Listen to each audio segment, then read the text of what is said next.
ଯେତେବେଳେ ଚିନ୍ତିତ ଥିବେ ସେତେବେଳେ କୃଷ୍ଣଙ୍କର କଥା ଆପଣଙ୍କ ଦୁଃଖ ଦୂର କରିଦେବେ। ବନ୍ଧୁଗଣ, ଭଗବାନ କୃଷ୍ଣ କହିଥାନ୍ତି ଜୀବନ ଜୀବାର ଦୁଇଟି ହିଁ ରାସ୍ତା ଅଛି।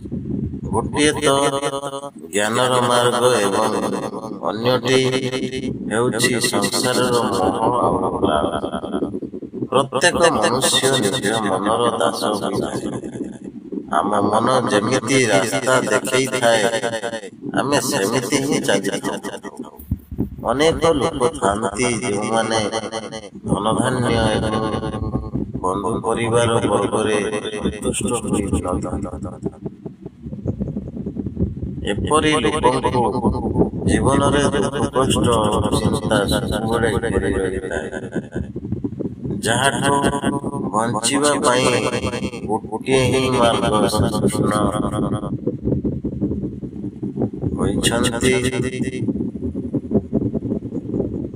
ଆମେ ଏପରି କିଛି କୃଷ୍ଣଙ୍କର ବାଣୀ କହିବୁ ଯାହାକୁ ସମୟ ସମୟରେ ଜାଣିବା ଦ୍ୱାରା ଦୁଃଖ କଷ୍ଟରୁ ମୁକ୍ତି ମିଳିପାରିବ।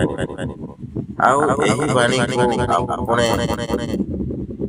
ଆପଣେଇବା ଦ୍ୱାରା ଚିନ୍ତା ଦୂର ହୋଇଥାଏ ଏବଂ ଖୁସି ମିଳିଥାଏ। ନମ୍ବର 1, ଅନ୍ୟ ବିଷୟରେ ଭାବିବାଠୁ ଭଲ ଆପଣ ନିଜ କର୍ମ କରନ୍ତୁ।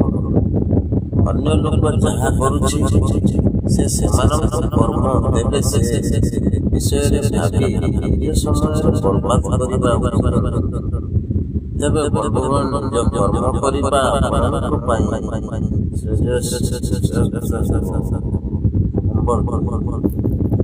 ନରକର 3ଟି ରାସ୍ତା ଲାଳସା, କ୍ରୋଧ ଓ କାମନା। ଭଗବାନ କୃଷ୍ଣ କହିଛନ୍ତି ମନୁଷ୍ୟ ପାଖରେ ଯଦି ଏହି 3ଟି ଗୁଣ ରହିଛି ତେବେ ସେଇ ଲୋକ ନରକକୁ ଯାଇଥାଏ। ତେବେ ବନ୍ଧୁଗଣ ଏହି ଜିନିଷ ଦୂରେଇ ରୁହନ୍ତୁ।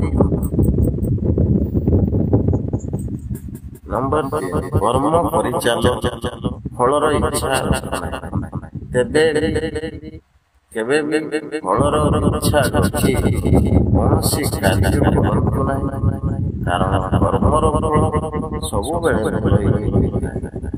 ତେବେ ଏହି ବିଷୟରେ ଚିନ୍ତା କରି ନିଜ କର୍ମରେ ବାଧା ଆଣନ୍ତୁ ନାହିଁ।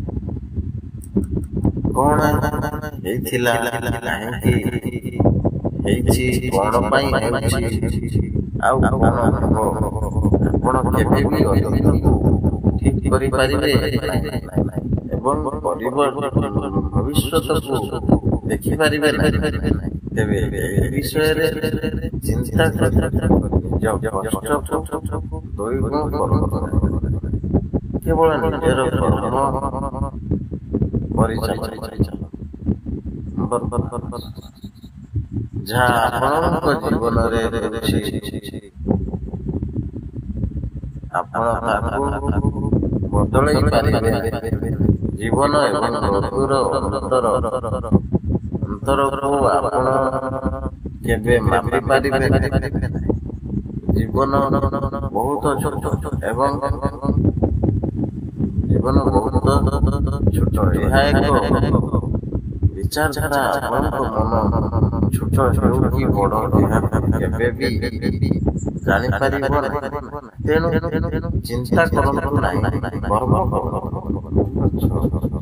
ଏଇ ଶରୀର ଆପଣଙ୍କର ନୁହେଁ, ନାହିଁ ଆପଣ ଏଇ ଶରୀର 5 ତତ୍ତ୍ୱର ଅଟେ ଏବଂ ଏହା ମଧ୍ୟରେ ଆତ୍ମା ଆପଣଙ୍କର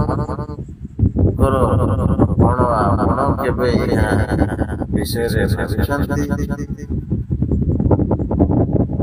ନମ୍ବର 7, ଡର ନାହିଁ କି କଣ ହେଉଥିଲା, କଣ ହେଉଛି ଆଉ କଣ ହେବ, ଏହା ବ୍ୟତୀତ ଆପଣ ଧ୍ୟାନ ଦିଅନ୍ତୁ ସତ୍ୟ କଣ। ନମ୍ବର 8, ମନୁଷ୍ୟ ନିଜ ବିଶ୍ୱାସ ସହ ତିଆରି ତେବେ ଯଦି ବିଶ୍ୱାସ ରଖିବେ ତେବେ କିଛି କରିପାରିବେ। ବିଶ୍ୱାସ କରିବେ ନାହିଁ ତେବେ କିଛି କରିପାରିବେ ନାହିଁ।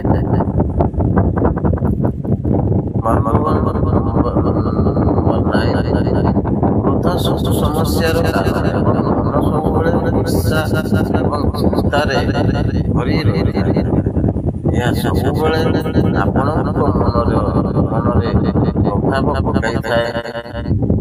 ତେବେ ନିଜ ରାଗକୁ ଆୟତ୍ତରେ ଆପଣ ନିଜର କଥା ତାହା କରନ୍ତୁ ଯାହା ଆପଣଙ୍କ ମନ ଆପଣଙ୍କୁ କରିବାକୁ କରୁଛି।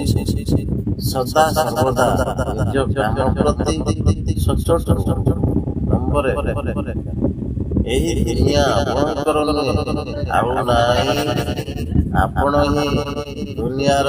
ତେବେ ଏମିତି ନିଜ ଖୁସି ଅନ୍ୟଙ୍କ ଭିତରେ ଖୋଜୁଛ। ସବୁବେଳେ ସତ କୁହନ୍ତୁ, ସତରେ ଆପଣଙ୍କୁ ଲାଭ ମିଳିପାରେ କିନ୍ତୁ ଶାନ୍ତି ନିଶ୍ଚିନ୍ତ